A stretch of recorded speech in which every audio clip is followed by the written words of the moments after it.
Questionnaire on or before July 19, 2023. So lababan ko naman kabaranggayan ha, nga kinahanglan ninyo mag-submit sa inyo nga kawi. So Barangay Agutayan, Barangay Duyan-Duyan, Barangay Barasan Este, Barangay San Sebastian, Barangay Delid, Barangay Inangayan, Barangay Buayahon, Barangay Sangkate, Barangay Kamambugan, Barangay Guno, Barangay Lanag, Barangay Zone 6 Poblasyon, kag subong man, Barangay Magansina. Kag ang aton nga BIR Revenue District Office number 74.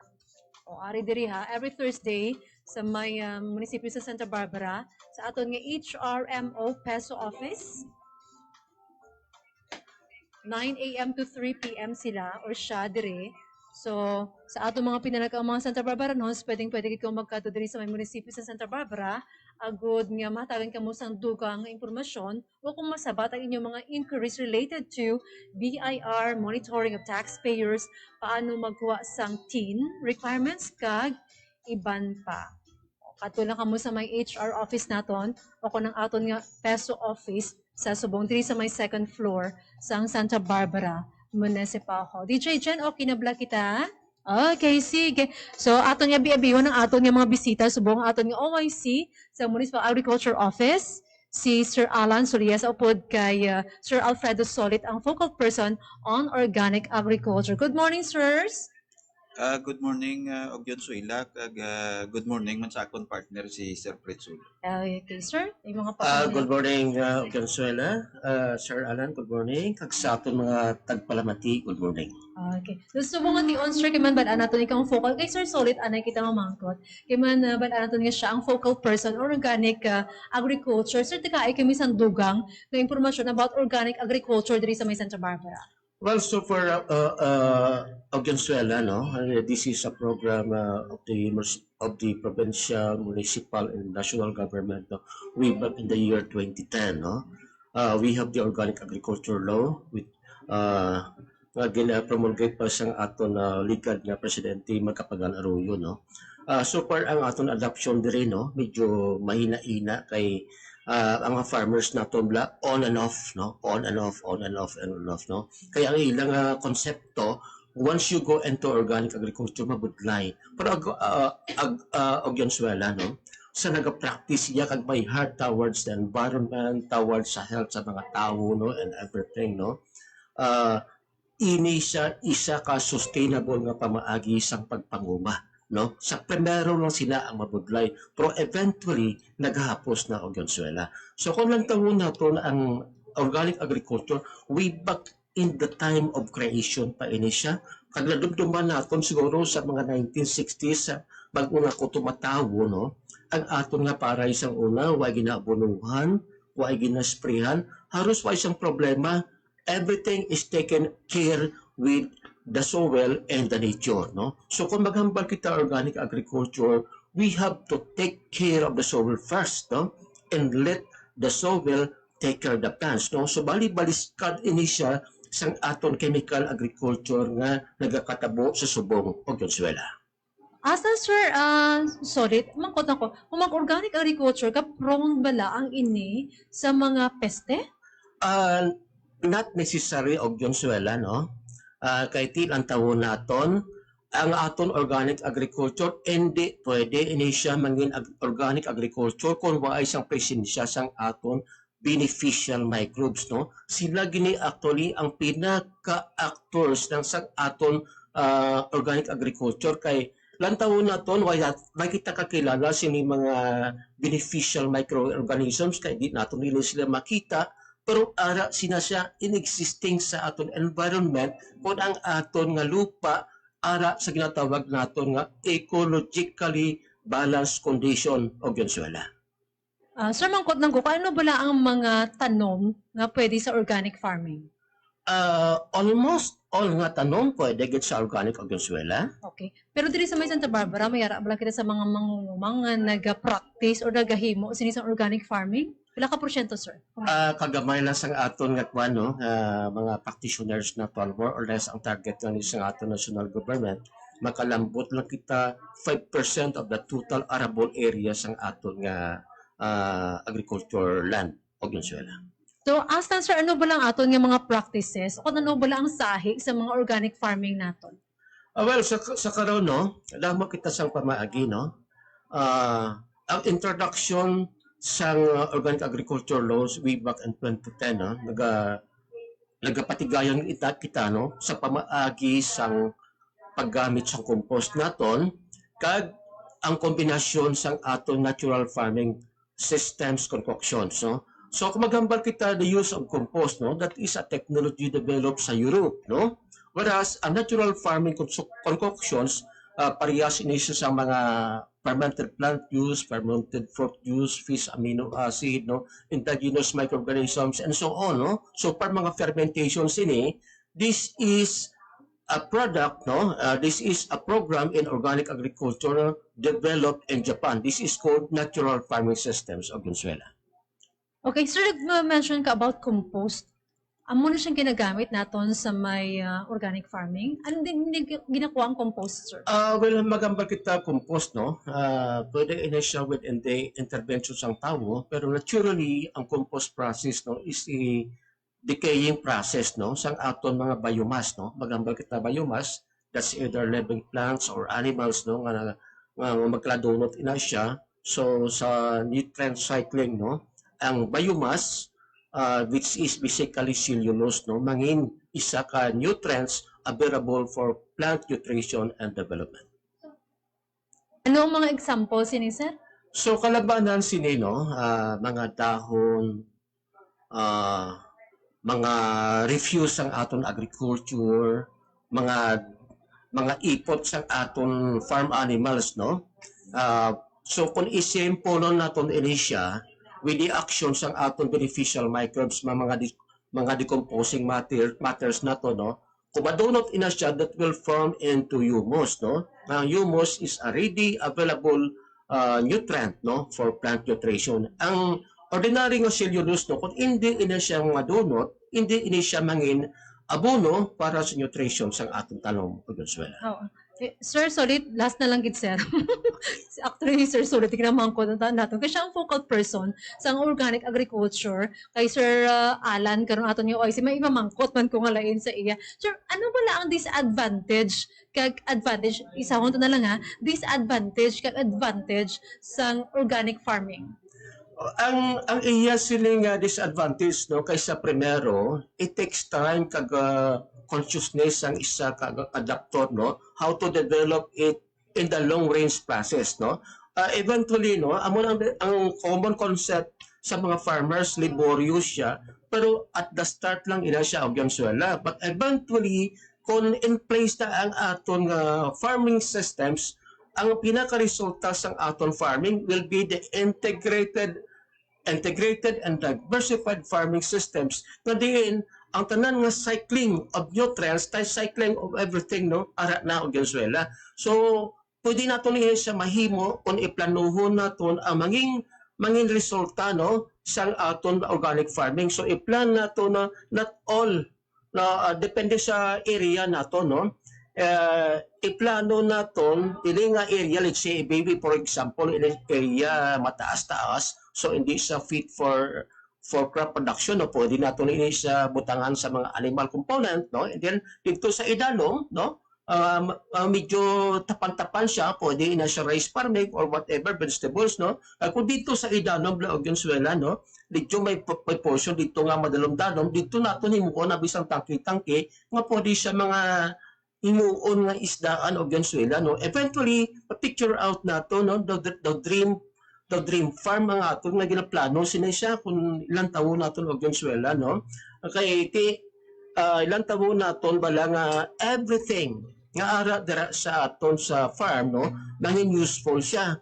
All components actually kung well plant ini siya mangin nutrients, mangin substrate for production or whatever of Venezuela no. Amo na ang pinaka-dream naton nga malambot naton na ginatawag nga integrated and diversified organic farm which is very sustainable kag hindi siya laborious kag hindi siya magasto og Venezuela.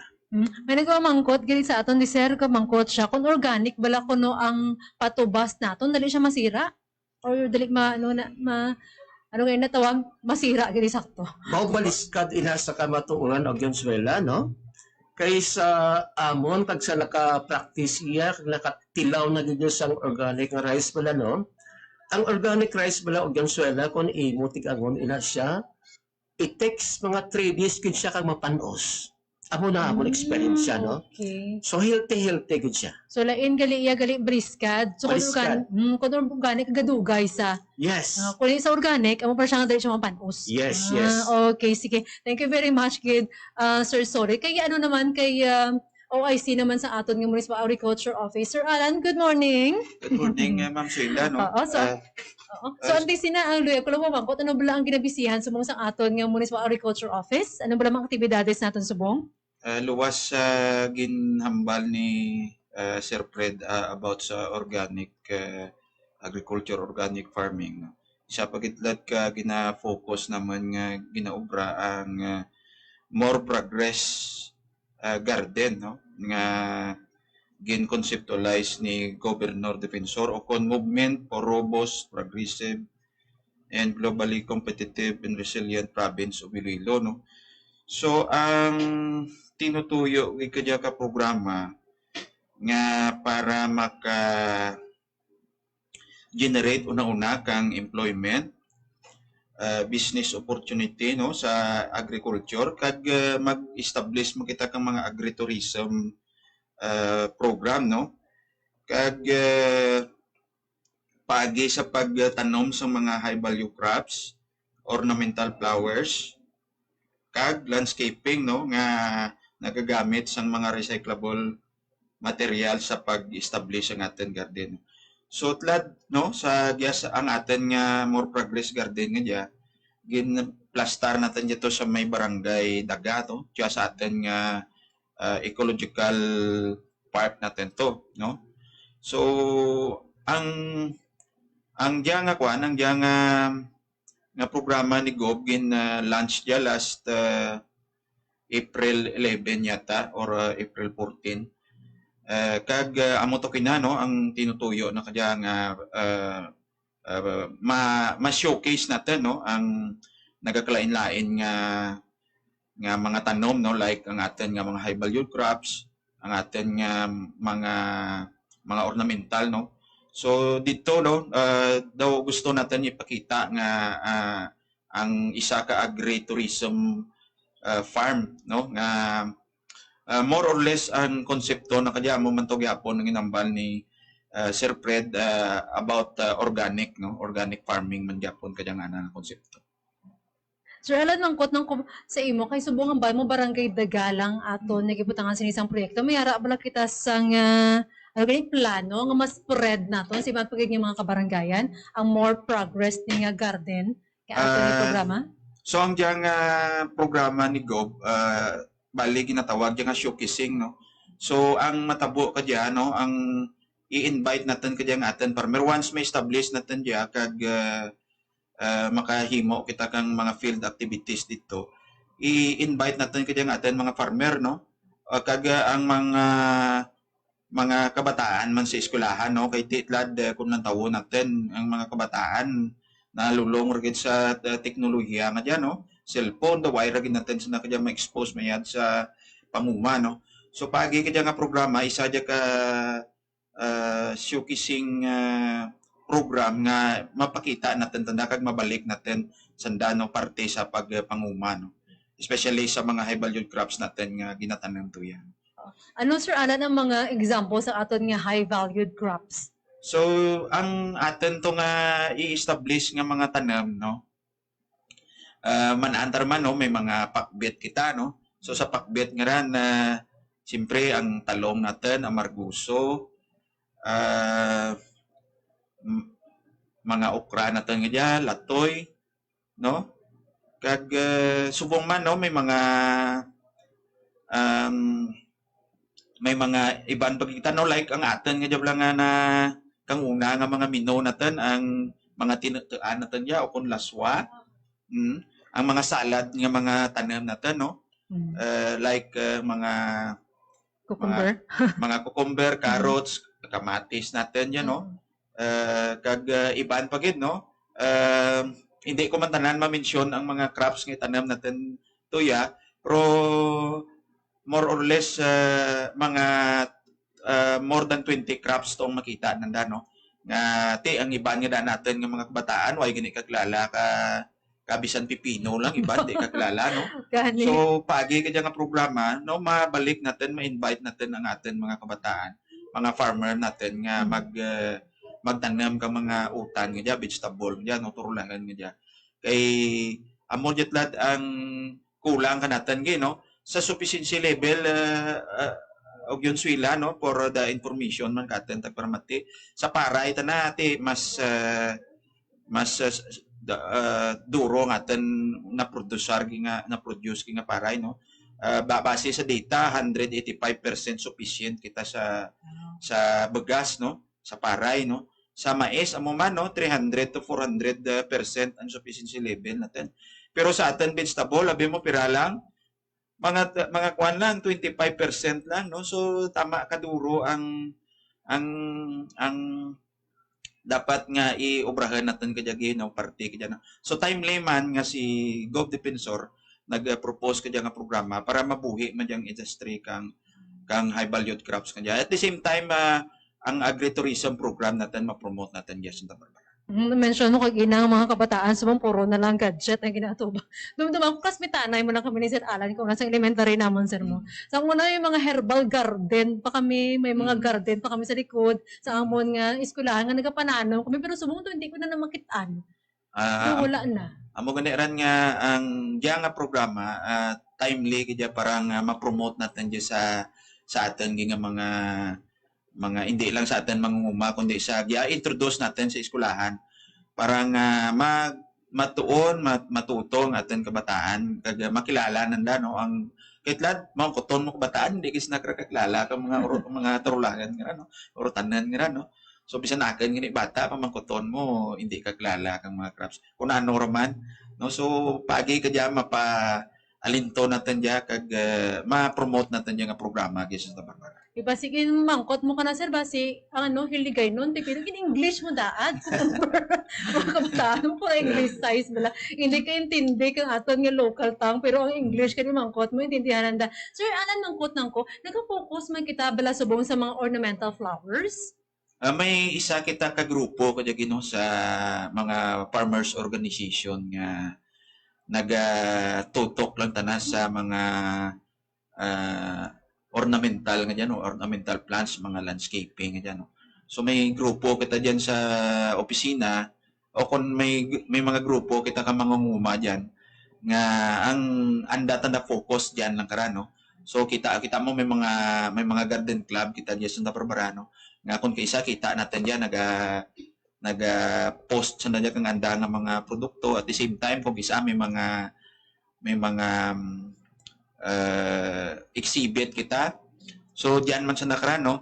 So isa man nga nga gintap natin kag kuan man sa nakanda nga interest nga magbulig natin diyan no. So tuya sa may Daga Eco Park tutlad no, may mga areas na tutlad nga gina-develop no para nga ma-beautify man natin to no kay kang una kung magambal kita basura ba daw pangit no daw mambal natin nga daw kaigit no protlad no pagi kadya nga programa kang More Progress Garden hopefully by mga October siguro may makita ra gid man to nga mga nami nga development ang aten mga pumuluyo o kun ang mga tagas na Barbara nga magbisita sa aten nga Daga Ecological Park. Kabay pa kay siyempre tawag natin nga Eco Park, di ba? So kinahanglan man ganyat kita sa mga turista nga magkadto sa aton nga Eco Park para mabalaan nila kung ano kanami ang aton nga banwa. Especially si Sir Fred kadya may dugang kadya kay tana kadya ang in charge to sa aton nga More Progress Garden to ya sa may Daga Eco Park. Okay, Sir Fred. Well, so far, no, sa atong tagpalamat ni Valenzuela, no, ining programa ni Governor, no, showcase lang init sa. Eventually, no, this will lead sa mga attractions, no, sa mga enthusiasts, no, about organic agriculture. So, ang pinaka-purpose kit na i-replicate nanda whatever makita ng datiyon sa daga, saan da kagalingon nga o Venezuela, no? So, ang programa for resiliency kag sustainability, no? Sa agriculture sector, kag ang aton mismo nga Santa Barbara o Venezuela. Okay, so amo nang focus naton resiliency and sustainability.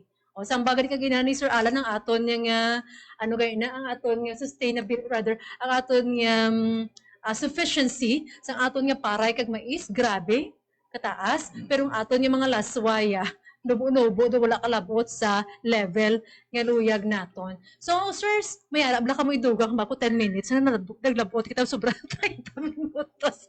Sir, solid may ara ka ba idugang sir? Oh, well, so far, no, as far as ang organic agriculture, no, nagasit up ita subong sa mga demo farms naton, sa mga areas, no. So, kung gusto niyo maglantaw, may ara kita demo farms on vegetable, demo farms on rice, no, sa barangay Bilangkilan, no. So, we have also partnered with development partners and private corporations, no, kay medyo may ara sila advanced nga technology about organic agriculture, no. Where so far isa ka kompanya subong ang nakakuha sa technology from Thailand, no, kay ginabutang subong sa Pilipinas na on production kag marketing kuana purposes na gid, no. So we have developed bioorganic fertilizers for rice, no, na kanami isang resulta sa karon, no. So we have one sa Omambog, we have one in Binangkilan, we have one in Barangay Cafe, no. So hopefully gusto gid namon nga ang mga farmers nato nga enthusiastic sa paglantaw sini, no, malantaw gid kay sa subong nga stage, no, nakita ko nga subong dugay-dugay mapuswak na ang isa ka area, no, never been sprayed with insecticide, never been sprayed with fungicide, pero nag-spray lang kita sa herbicide kay aragin ang hilamon og Venezuela, no. So nakita nato, no, ang kaepekto, ang kapektibo sang isa ka organiko nga ma-prohibit kay kag ma-minimize ang gasto gid sang aton agricultural inputs kung sundon gid naton ang protocol of Venezuela. Okay, thank you very much kay Sir Solid ang aton nga focal person on organic agriculture. Sir Alan, may ara ka pa dugang? Gusto ko man gyapon nga i-inganyohon aten farmer nga magpa enroll sa atin nga RSBC o kon Registry System for Basic Sectors in Agriculture.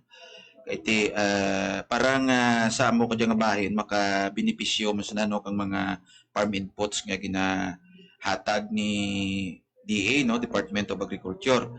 At the same time padayon sanda nga magpa-insure kang anda nga mga tramnan diyan, no. Iti tlad may forecast kita nga El Nino, isa gid nga makabulig kinanda sa orihin, no, kung mag-abot yung mga kalamidad, no. At the same time, magya sa opisina og Venezuela, luwas sa humay, no, nga ginapang distribute naman. Duro po kami to mga